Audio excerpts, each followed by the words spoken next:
जय Hind NDA CDS aspirants. आपने मेरा पैसिव का लेक्चर देखा होगा। मैंने बहुत कंप्लीट तरीके से पैसिव का लेक्चर आपको बताया है, पढ़ाया है। 1 घंटे में जितना भी पैसिव में हो सकता है वो सारी चीजें मैंने क्लियर कराई है। अब मैं फटाफट आपको बता दूं कि पैसिव की एरर फाइंडिंग कैसी होती है, एग्जाम में क्वेश्चन कैसे आता है, क्योंकि आपको पता है एनडीए में स्टार्ट में ही 20 क्वेश्चन एरर फाइंडिंग के ही होते हैं और सारे ग्रामेटिकल होते हैं, ताकि स्टूडेंट अच्छे से सारी ग्रामर पढ़े। Tense, active, passive, narration, adjective, adverb, preposition, conjunction, article, उसको अच्छे से पढ़े। ये चीजें जानना उनके लिए बहुत जरूरी है। उसके बाद में क्लॉज पैसेजिंग, पीक्यूआरएस और दूसरी सारी चीजें वहां बनी रहती है। ठीक, अब मैंने आपको पैसिव वाइज पूरा डिटेल पढ़ाया है। मेरा 1 घंटे का लेक्चर देखना, आपको सब कुछ समझ में आ जाएगा। फिर इस एरर फाइंडिंग पर आना तो आपको बहुत अच्छा लगेगा। ठीक है, आप देखो, यह पैटर्न एनडीए सीडीएस दोनों में चलता है। एनडीए में थोड़ा सा मतलब A B C D no error तक हो जाता है। सीडीएस में ए बी सी डी ई तक पहुंचता है। वो डिपेंड्स करता है कि कहां कैसा है। लेकिन किसी में तीन हिस्सों में सेंटेंस को बांटते हैं, किसी में 4 हिस्सों में बांटते हैं और 5वें नंबर को एरर बताते हैं। किसी में 3 हिस्से में बढ़ता है और डी वाले को नो एरर में बताते हैं। ठीक है ना, वो सेंटेंस के हिसाब से हो जाता है। लेकिन एनडीए में आजकल बड़े बड़े सेंटेंस आने लगे इसी लेवल के।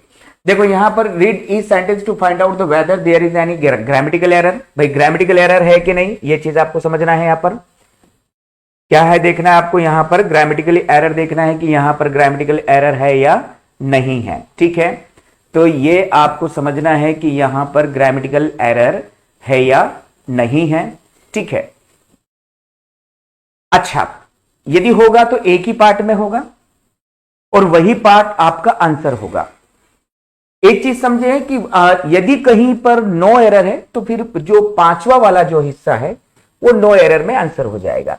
पंक्चुएशन का कभी कोई एरर नहीं होता। पंक्चुएशन कॉमा है, ठीक है, हाइपन है और इन सब चीजों, फुल स्टॉप के, इनके कभी एरर नहीं होते। पंक्चुएशन के कभी एरर नहीं होते। ये चीज आप समझ लीजिएगा। ठीक है, अब इतनी चीज समझ में आ गई। ये क्वेश्चन है आपके पास, एग्जाम में ये क्वेश्चन आया है। इस क्वेश्चन को देखो और अच्छे से देखो कि यहां पर एरर क्या हो सकता है। Everyone is impress his zeal and enthusiasm. अब ये यहां पर एक क्वेश्चन है।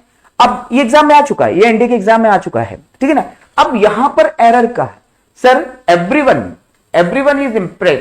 ठीक है ना, everyone is impress by his zeal. तो यहां पर ये देखें कि ये जो सेंटेंस है, ये सेंटेंस है, यहां पर एवरीवन कॉम्प्लीमेंट का काम कर रहा है।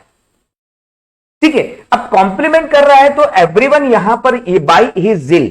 अब एरर कहां आ गया है, यहां आ गया है। एवरीवन, ठीक है ना, इज इंप्रेस्ड बाय हिज जील। अब ये बाय के साथ ये सब्जेक्ट है तो यहां पर एवरीवन इज इंप्रेस्ड पैसिव है। क्यों? क्योंकि सेंटेंस पैसिव है और यहां पर उन्होंने क्या लिख रखा है, इंप्रेस लिख रखा है। वर्ब का फर्स्ट फॉर्म अपने यहां इज दे रखा है। यदि सेंटेंस प्रेजेंट कंटिन्यूअस होता है तो इसमें आपको आईएनजी लगानी पड़ती। अब सेंटेंस प्रेजेंट इंडेफिनिट होता है तो यहां पर एरर हो जाता, फिर यहां पर हमको ईएस लगाना पड़ता। क्यों? क्योंकि सब्जेक्ट आपका सिंगुलर है। अब 2 जगह तो एरर हो नहीं सकता, एक ही जगह एरर है तो एरर यहां है, everyone is impressed. Third form होगा। क्यों? क्योंकि पैसिव वॉइस के हर सेंटेंस में वर्ब का थर्ड फॉर्म प्रयोग किया जाता है। तो आपको एरर समझ में आ गया? जी सर, बिल्कुल एरर यहां पर है और एरर क्लियर भी हो गया और उसका कॉन्सेप्ट भी समझ में आ गया। दूसरा सेंटेंस देखिए, systematic training is specifically designed. भाई सिस्टमैटिक ट्रेनिंग, आपको एक बात और याद रखना पड़ेगा, जब सेंटेंस का सब्जेक्ट खुद काम नहीं कर रहा हो तो समझो सेंटेंस पैसिव वॉइस है। जब सेंटेंस का सब्जेक्ट खुद काम नहीं कर रहा है तो समझ लीजिएगा सेंटेंस पैसिव वॉइस है। जब सेंटेंस का सब्जेक्ट खुद काम करता है तो समझ लीजिएगा सेंटेंस एक्टिव वॉइस है।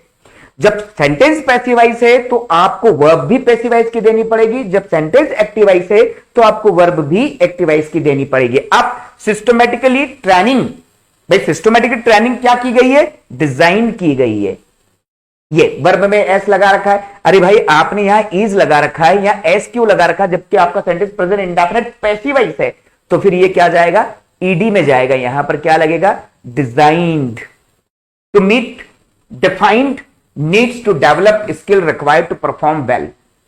अब तीसरा सेंटेंस देखो, he is dealing with other traders, he is dealing with other traders had always suspected though he was spotlessly clean। अब यहां his dealing, भाई यहां पर भी सब्जेक्ट क्या है, यहां पर भी सब्जेक्ट खुद काम नहीं कर रहा है ना, दूसरों के द्वारा उसको सस्पेक्ट किया है, had always been suspected। क्यों? क्योंकि वहां पर भी सेंटेंस का सब्जेक्ट खुद काम नहीं कर रहा, सेंटेंस पैसिव वॉइस है, भाई उसकी डीलिंग्स को क्या किया गया था, सबके द्वारा संदेह की नजर से देखा गया था, की जाती है। तो यहां पर भी, यहां पर देखिए कि की जाती है, डिजाइन की जाती है। तो ये सब सेंटेंस क्या है, तीनों के तीनों हमको पता चला कि सर पैसिव वॉइस है, और पैसिव वॉइस इज ए मार third form passive voice, had been third form passive voice, had been third form passive voice, past perfect. अब ये तीनों क्वेश्चन आपको देखने में आया और आपको समझ में आ गया कि हाँ सर एरर कैसे, एग्जाम्स में आया हुआ क्वेश्चन है। यदि आप प्रैक्टिस ठीक से कर रहे हैं तो आपको पता होगा कि सर एग्जाम में आया हुआ क्वेश्चन है ये। अब देखो मैं थोड़ा सा आगे बढ़ता हूं, यहां पर अपने पास सेंटेंस है,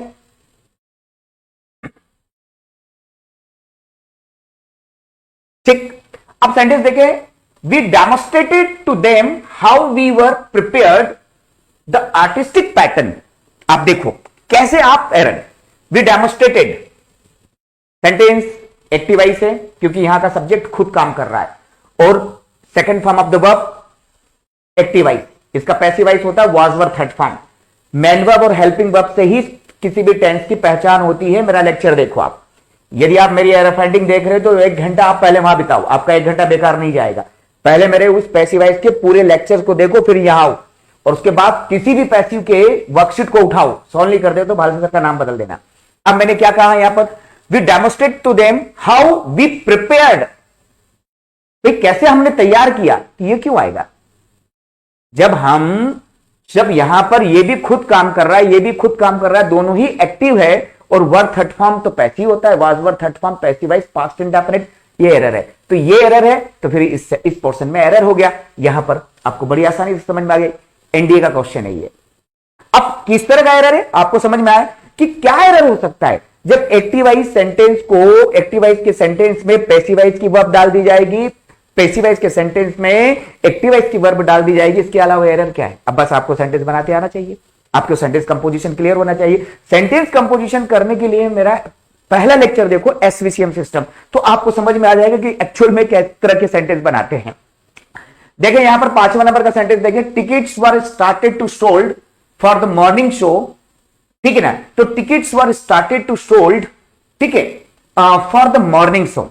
हाँ ठीक है कि यहां पर टिकट्स वर स्टार्टेड, बिल्कुल सही है, पास्ट इंडेफिनिट है, बिल्कुल पास्ट इंडेफिनिट सेंटेंस है, वो भी पैसिव वॉइस में है, वाज वर थर्ड, क्योंकि टिकट खुद तो सेल होंगे नहीं, किसी के द्वारा ही किए गए होंगे, तो सेंटेंस तो सही है। लेकिन भाई टू के बाद आने वाली वर्ब जो है वो तो क्या होनी चाहिए, वो तो फर्स्ट फॉर्म में होनी चाहिए ना।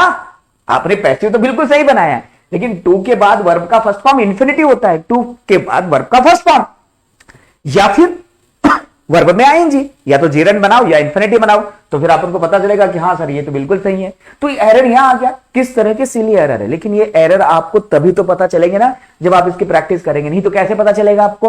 अब देखो all the members contributed generously, देखो all the members contributed generously, बिल्कुल सही है, पास्ट इंडेफिनिट सेंटेंस बनाया है, यहां तक बिल्कुल सेंटेंस सही है, एक्टिव वॉइस में है, generously but the targeted amount. अभी टारगेटेड अमाउंट खुद काम नहीं कर सकती, भाई टारगेट अमाउंट खुद काम नहीं कर सकती ना। और यहां 2 सेंटेंस, ये बट कंजंक्शन है, ये एक सेंटेंस हो गया, ये बट कंजंक्शन है, ये दूसरा सेंटेंस शुरू हो गया। दूसरे सेंटेंस का सब्जेक्ट कौन है, द टारगेटेड अमाउंट, और टारगेटेड अमाउंट क्या है, खुद काम नहीं कर सकती, ये पैसिव सब्जेक्ट है। जब पैसिव सब्जेक्ट होता है मतलब खुद काम नहीं कर सकता, तो समझो सेंटेंस पैसिव वॉइस में हो गया, कुड नॉट बी।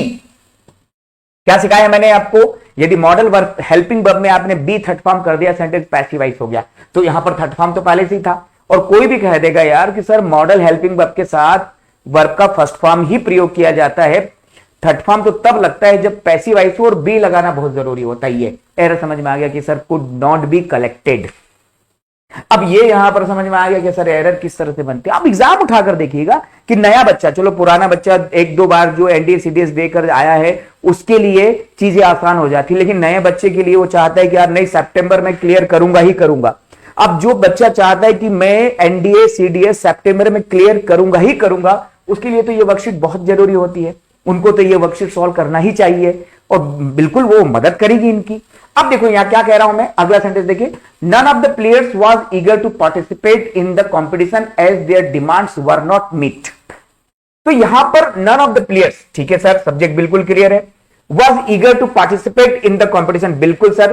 तो none of the players was eager, क्योंकि ईगर क्या है यहां पर, ईगर मतलब जो है एडजेक्टिव है, और यहां वाज, ठीक है, नन ऑफ के बाद सब्जेक्ट प्लूरल होता है लेकिन वर्ब सिंगुलर होती, बिल्कुल क्लियर है ये। और यहां पर ईगर लगाया है, वाज के बाद आने वाला जो है नो वर्ब, मतलब मैन वर्ब नहीं आएगा, नाउन या एडजेक्टिव आएगा, बिल्कुल सही है। In the competition as their demands were not met, बाकी सब सही है, लेकिन सर थर्ड फॉर्म लिखना है आपको, MET मेट।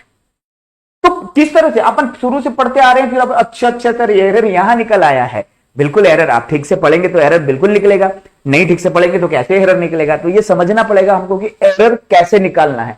दूसरा देखिए, सेवरल रिकमेंडेशन हैव बीन, क्योंकि ये खुद काम नहीं कर सकता, several recommendation have been accepted and are being implemented in refaced manner, ये आर बीइंग की जा रही है, बिल्कुल सही है। जब ये पैसिव बना रहे हैं तो फिर ये पैसिव, क्योंकि वो खुद काम नहीं कर सकता। बस इतना है कि यदि एक्टिव मतलब कि सेंटेंस का सब्जेक्ट खुद नहीं काम कर रहा है, सेंटेंस पैसिवाइज हो गया। अब देखो अगला sentence, being a very fast worker he is always liking. देखो पहली बात तो मैं आपको कह दूं कि सर लाइक ऐसा वर्ब है कि जिसके साथ आईएनजी लगता ही नहीं है। मेरा टेंस वाला चैप्टर पढ़ो, मेरा टेंस वाला लेक्चर देखो, वहां मैंने बताया कि कुछ वर्ब ऐसी होती है जिनमें आईएनजी का प्रयोग नहीं होता है, तो इसमें तो आप आईएनजी का प्रयोग कर ही नहीं सकते। ये तो यहां पर तो लाइक भी आएगा, तो सीधा एरर है ये, ठीक है ना। और चूंकि क्या है कि ये बीइंग फास्ट वर्कर, तो ये फास्ट वर्कर है तो इसको तो लाइक किया जाता है, तो वो तो सीधा सीधा पैसिवाइज बन गया, यहां पर कोई ज्यादा एरर की बात है नहीं। सेंटेंस बड़े हैं, एनडीसीटीएस दोनों में आने जाने वाले सेंटेंसेस है, और पैसिवाइज के सेंटेंस मैं तो कहूं कि ये मेरा वर्कशीट जिसने कर लिया वो वहां एग्जाम में भी सॉल्व करके आ जाएगा। अब देखो यहां पर, we could not succeed in our efforts to find out how some people can be made accurate prediction. देखो हाउ सम पीपल, भाई हाउ सम पीपल ये सब्जेक्ट है, खुद काम कर रहा है, तो यहां पर ये बी मैड क्यों लिखा है यहां पर, भाई कैन की जगह मैक लिखो ना, यहां पर सेंटेंस एक्टिवाइज है तो उसको पैसिवाइज क्यों बना रहे। तो मैंने क्या कहा, एरर कहां होगा, जिस एक्टिवाइज सेंटेंस है पैसिवाइज की वर्ब है, पैसिवाइज सेंटेंस है एक्टिवाइज की वर्ब है, बस ये जिसको पहचानते आ गया उसने एरर फाइंड कर लिया। ये यहां पर सेंटेंस एक्टिवाइज है, खुद सब्जेक्ट खुद काम कर रहा है, कैन लगा हुआ है, बस मैक लगा दो, बी हटा दो, सेंटेंस बनकर तैयार हो गया यहां पर। The health workers are being tried their best to popularize preventive measures. अब देखो हेल्थ वर्कर्स खुद काम कर रहे हैं, आर भी बिल्कुल सही है, तो ये जो बीइंग है हटाकर यहां पर ट्राइंग लिख देना, ट्राइंग देयर बेस्ट, अरे भाई खुद काम कर रहा है ना, ये सेंटेंस एक्टिवाइज है, हेल्पिंग वर्ब किसके लगा दी है, पैसिवाइज की, सेंटेंस एरर हो गया, और सेंटेंस एरर हो गया तो आपको दिखाई दे रहा, हाँ सर इसको ऐसा बनाओ, the health workers are trying their best to popularize preventive measures. तो बिल्कुल सर सेंटेंस बिल्कुल सही निकल गया। तो ये जो चीजें हैं आपको समझ में आएगी, तो यहां से वहां तक एरर के कॉन्सेप्ट समझ में आ रहे हैं, यहां सर बिल्कुल समझ में आ रहा है कि एरर क्या बनता है। जो नया बच्चा है, मैं कहूं कि जो नया बच्चा है एनडीए सीडीएस देने जा रहा है, वो इन वर्कशीट को समझे कि एरर फाइंडिंग कैसी होती है, वो बड़ी आसानी से एग्जाम्स के अंदर भी एरर फाइंडिंग कर लेगा। देखो अब मैं आपको क्या कह रहा हूं, आगे सेंटेंस देखिए आप, 12 वाला सेंटेंस देखें, he had offered a temporary assignment, he had, अब देखो सी हैड, इसको ऑफर किया गया है, भाई ऑफर वो खुद तो करेगी नहीं, तो क्या होना है यहां,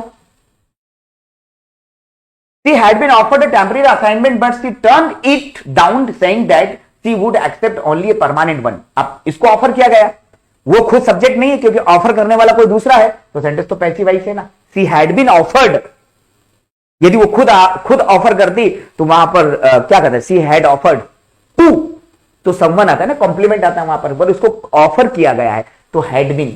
अब यहां पर देखिए river water is often indicated, भाई ये river water pollution is indicated by algae distribution, तो ये यहां पर इज ऑफन इंडिकेटेड क्योंकि खुद काम तो कर सकता नहीं है, तो यहां पर river water pollution often indicates by, तो नहीं ये अब यहां बाय सब्जेक्ट आ गया, तो ये बाय आ गया है, तो फिर सेंटेंस पैसिव है, इज ऑफन इंडिकेटेड, पैसिव हो गया।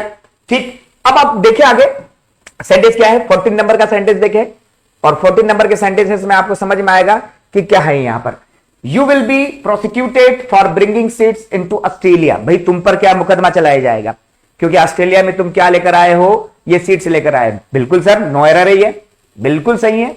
अब पहचानते भी तो आना चाहिए, हर सेंटेंस में एरर है जरूरी थोड़ी ना है, आपको पढ़ते आना चाहिए, आपको देखते आना चाहिए कि you will be prosecuted for bringing seeds into Australia, बिल्कुल सही है सेंटेंस, नो एरर। यहां पर ही डेमोस्ट्रेटेड टू देम, अब देखो ही डेमोस्ट्रेटेड टू देम, सर बिल्कुल सही है। हाउ ही वॉज प्रिपेयर्ड, ठीक है ना, मिरेकलस, एक ही वही सेंटेंस है पीछे वाला, लेकिन अलग तरीके से इस बार आया। मैंने नहीं बनाया ये सेंटेंस, मैंने उठाया डायरेक्ट, एग्जाम्स में आया हुआ सेंटेंस है वो। ये सेंटेंस अलग है, वहां पर वी था, यहां पर ही है, सेम सेंटेंस है। एग्जाम के अंदर मैंने बताया ना, सब्जेक्ट बदलता है, पैटर्न कभी नहीं बदलता। यहां पर भी एरर कहां है, ये रहा, सेम एरर। वहां पर कहा था वी के जस्ट बाद वर लगा रखा था, ही के बाद जस्ट वाज लगा रखा है। हम इस बार और चकमे में आ जाते कि आंसर ऐसा ही है, लेकिन नहीं, आपको समझना पड़ेगा। ये दोबारा क्वेश्चन आया था, यहां पर आप कोई और हो जाएगा, ये वर्ब कोई बदल जाएगी, मतलब सिर्फ सब्जेक्ट और वर्ब बदलती, पैटर्न कभी नहीं बदलता भाई। ये 50 क्वेश्चन आपने सॉल्व कर लिए, मतलब सब सॉल्व कर लिया आपने। अब देखो यहां पर क्या कह रहा हूं मैं, Jamshedji knew that an industrial revolution can only be brought, लाई जा सकती ना ये एन इंडस्ट्रियल रेवोल्यूशन, तो लाई जा सकती है, passive voice, can only be brought in the country by setting of iron and steel industries. यहां देखो, your desire to meet the president without prior appointment can not be fulfilled,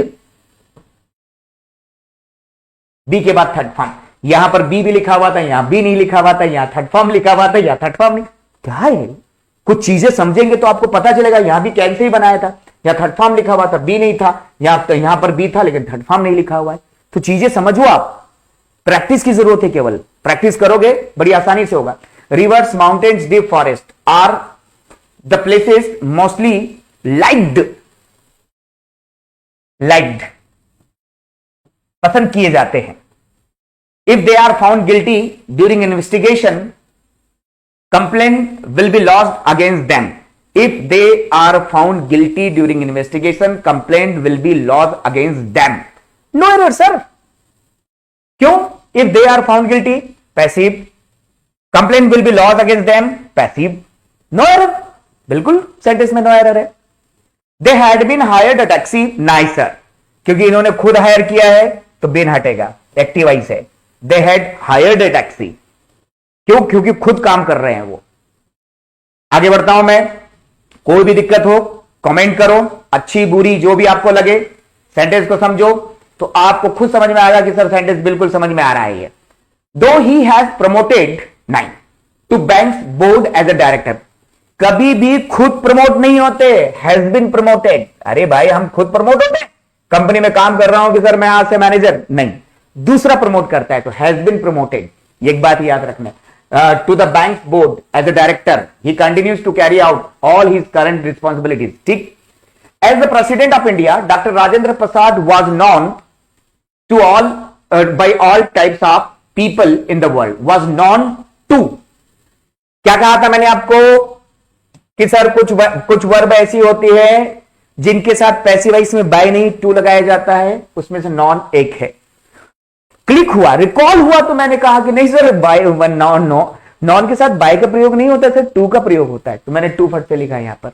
यदि मेरे को तो लगता है कि सर बाय लिखता है अभी तक आ रहा है, तो फिर मैं एरर कैसे फाइंड कर पाऊंगा। एक बात याद रखें हमेशा, the inspector arrested the robber and send him to pray. अरे भाई सेंड नहीं, सेंट, क्योंकि ये जब अरेस्टेड है तो ये भी तो सेकंड फॉर्म में ही होना चाहिए। बाय हुम, क्या कहा मैंने, यदि एक्टिव वॉइस हु से बना है तो पैसिव वॉइस किससे बनेगा, बाय हुम से। By whom was Jayaprakash Narayan called Loknayak. He was extremely annoyed at, हाँ सर आपने बताया था, shocked, surprise, annoyed, disgusted, disappointed, displeased के साथ एट आता है, बिल्कुल एट आता है यहां पर, मैंने लिखा है यहां पर। तो क्या कहा मैंने कि सरप्राइज्ड है, शॉक्ड है, ठीक है ना, डिस्गस्टेड है, डिस्प्लीज्ड, डिसअपॉइंटेड है, अनॉयड है, हम एट लिखेंगे, तो यहां एट लिखा मैंने, एरर हो गया ये। तो सर अभी तो हेल्पिंग वर्ब का आ रहा है, अरे भाई ये भी तो वहां लेक्चर देखो तो आपको सब समझ में आएगा। By whom was the teacher helped when he seriously wounded by a criminal? नहीं, ये by whom the teacher was helped, by whom was नहीं, द टीचर वॉज हेल्प्ड, ये when he seriously wounded by a criminal, या फिर नहीं, या तो फिर देखो इसको आप बिल्कुल या by whom was the teacher helped when was he seriously wounded by criminal, क्योंकि यदि आप इसको सही मान रहे हैं, चलो उसको इंट्रोगेटिव कॉन्सेप्ट में, इंट्रोगेटिव और अफर्मेटिव वाले कॉन्सेप्ट में थोड़ा सा ही रहता है। अफर्मेटिव में WH वर्ड के बाद सब्जेक्ट फिर हेल्पिंग वर्ब, इंट्रोगेटिव में WH वर्ड के बाद हेल्पिंग वर्ब फिर सब्जेक्ट, तो ठीक है, फिर ये भी पैसिव है ना, क्योंकि ये पैसिव है, ये भी पैसिव है, तो फिर मुझे यहां पर वैन के बाद वाज लगाना पड़ा, फिर मैं इसको एरर नहीं कर पाया। क्यों? क्योंकि यहां पर वो कह रहा कि सर इंट्रोगेटिव है, जब ये पैटर्न है तो ये पैटर्न यहां भी होना चाहिए। ठीक है, when was there interesting novel Godaan, तो बाय हुम was the interesting novel Godan written? ठीक है, he is very much interested sir in, sir interest के साथ इन का प्रयोग किया जाता है। लो एरर देखें आप, एरर देखने के बाद आपको समझ में आ जाएगा कि नहीं सर, यदि प्रैक्टिस हो जाए तो बड़ी आसानी से समझ में आता है कि एरर कैसे निकाले जाते हैं। ठीक है, अब देखो मैं क्या कह रहा हूं, 29 देखें आप यहां पर, Gandhi ji will always be remembered, will always be remembered, भाई गांधी जी याद किए जाएंगे, अपन को याद करेंगे थोड़ी ना वहां मरकर, गांधी जी याद किए जाएंगे, पैसिवाइज, ठीक है ना, विल बी। ठीक, अब देखो मैं यहां से इसको ऊपर करता हूं ताकि ये सब अपन सॉल्व कर सके। अब देखो क्या कह रहा हूं मैं, your behaviour is so rude that everybody disgusted with you. ठीक है, तो डिसगस्टेड के साथ एट का प्रयोग किया जाता है मेरे भाई, एट लगाएंगे हम। ठीक, विथ का प्रयोग नहीं किया जाता है, एक बात आप अच्छे से याद रखें। Unless the syllabus has completed no examination should be taken. ठीक है, unless the syllabus has been, क्योंकि सिलेबस तो किसी के द्वारा कंप्लीट किया जाएगा ना, पैसिव है। The demands of the employees are being examined, भाई यदि आर बीइंग लिखा हुआ है सेंटेंस पैसिव ऐसे, तो थर्ड फॉर्म तो उसका रूल है ना। 20 person killed and child was, अरे भाई 20% बिल किल्ड, याद रखें, मारा दूसरों के द्वारा जाता है पैसिव, मरा खुद जाता है। मरा कभी, यदि वो मरा है वो पैसिव नहीं हो सकता, और मारा कभी एक्टिव नहीं हो सकता, मारे गए। 20% वर किल्ड, क्योंकि किसी के द्वारा मारे गए हैं ना। Had the police not reached there on time he would have been killed. देखो यहां पर क्या करूंगा मैं, ये एक्टिवाइज में भी आया था, ये वुड हैव बीन, यदि किसी भी हेल्पिंग वर्ब के बाद हैव बीन थर्ड फॉर्म का प्रयोग कर दिया गया हो तो सेंटेंस पैसिवाइज हो जाता है, एक बात याद रखना। ठीक, everyone as parents will be properly looked after. क्या कह रहा हूं मैं, looked after. The accused were tried and sentenced to a rigorous imprisonment. The accused were tried and sentenced, क्या कहूंगा मैं यहां पर, sentenced, क्योंकि जब आपने ये दोनों वर्ब इसी को फॉलो कर रही है ना, ट्राइड और sentenced, ये वर्ब है सजा देना। पुलिस हैव बीन अरेस्टेड, नहीं खुद काम कर रही है पुलिस, बीन का प्रयोग नहीं किया जाएगा, पुलिस खुद काम कर रही है यहां पर, तो बीन का प्रयोग नहीं किया जाएगा, एक बात याद रखना। ठीक, चल आगे बढ़ता हूं मैं। Iraq was illegally invaded by America and England for oil. Iraq was illegally invaded by America and England for oil. बिल्कुल सर, बिल्कुल, बात भी सत्य है और सेंटेंस भी सत्य है। Iraq was invaded, illegally invaded. Iraq complement है, अमेरिका और इंग्लैंड सब्जेक्ट है, सेंटेंस पैसिव है, बात भी सही है, सेंटेंस भी सही है। Their teacher was punished, the teacher was punished, अरे यार टीचर पनिश्ड, यदि वॉज लगने से अनर्थ हो गया ना, टीचर को पनिश कर दिया स्टूडेंट से, तो टीचर पनिश्ड द बॉयज, तो वॉज गलत है यहां पर। I was to be told by somebody that there had been an explosion in the town hall. I was to be told, मुझे बताया गया, आई टोल्ड नहीं, I was to be told by somebody that there had been, देखो अब मैं कहूं कि यार बाय समबडी, तो मैं यहां पर इसे एरर निकालूंगा। क्यों एरर निकालूंगा? क्योंकि आपको मैं एक चीज बता दूं कि यदि सेंटेंस का सब्जेक्ट, यदि एक्टिवाइज सेंटेंस का सब्जेक्ट इंडेफिनिट प्रोनाउन है तो पैसिवाइज बनाते वक्त कोई भी सब्जेक्ट लिखने की आवश्यकता नहीं है, ठीक है ना। समवन स्टोलन माई बुक, अब मैं पैसिवाइज बनाऊंगा my books has been stolen by, stolen, तो बाई समवन लिखने की जरूरत नहीं, क्योंकि इंडेफिनिट सब्जेक्ट है। तो डेफिनेट सब्जेक्ट हो या इंडेफिनिट सब्जेक्ट हो, लिखने की जरूरत ही नहीं पड़ती। तो ये जो बाई समबडी है, I was to be told that there had been an explosion in the town hall, तो ये गलत है, ये एरर है। यहां पर एक बात याद रखना है ना कि सर बाई सही तो लिखा है, लेकिन ये इंडेफिनिट प्रोनाउन है। इंडेफिनिट प्रोनाउन यदि सब्जेक्ट के तौर पर आता है तो पैसिवाइज में नहीं लिखा जाता। देखिए यहां पर a house is being built, छोटी छोटी चीजें अच्छे से देखा करो तो समझ में आएगी। If you had not come in time the child would have been taken away, ये would have been taken away, याद रखें, ये एग्जाम में आता ही आता है। I am extremely annoyed at, याद रखें ये। The improvement of the economic condition of the poor must work for, तो must be work for, must be work for, भाई मस्ट के बाद यदि थर्ड फॉर्म लिखा है तो बी लिखना पड़ेगा ना आपको। Iraq was illegally invented by America, चलो ये रिपीट हुआ सेंटेंस, कोई दिक्कत नहीं है, ये सेंटेंस क्या हो गया है, रिपीट हो गया है, तो जाने दो उसको। अब यहां पर देखें, he had been warned by the danger much earlier, ठीक है, ही हैड बीन वॉर्न, ठीक ना, अबाउट द डेंजर, तो यहां पर ये जो बाय लिखा है बिल्कुल गलत है, बिल्कुल उधर में बिल्कुल सेंटेंस है, लेकिन यहां पर ये, तो यहां पर क्या, he had been warned about the danger, ठीक, तो यहां एरर है, तो बाय हर जगह नहीं आएगा, सेंटेंस को ठीक से पढ़ा करो, ठीक। आगे बढ़ते हैं हम, क्या कह रहे हैं यहां पर, when I reminded of the mistake I had made, I was struck with a deep sense of remorse. When I was reminded of the mistake I had made, I was struck with a deep sense of remorse.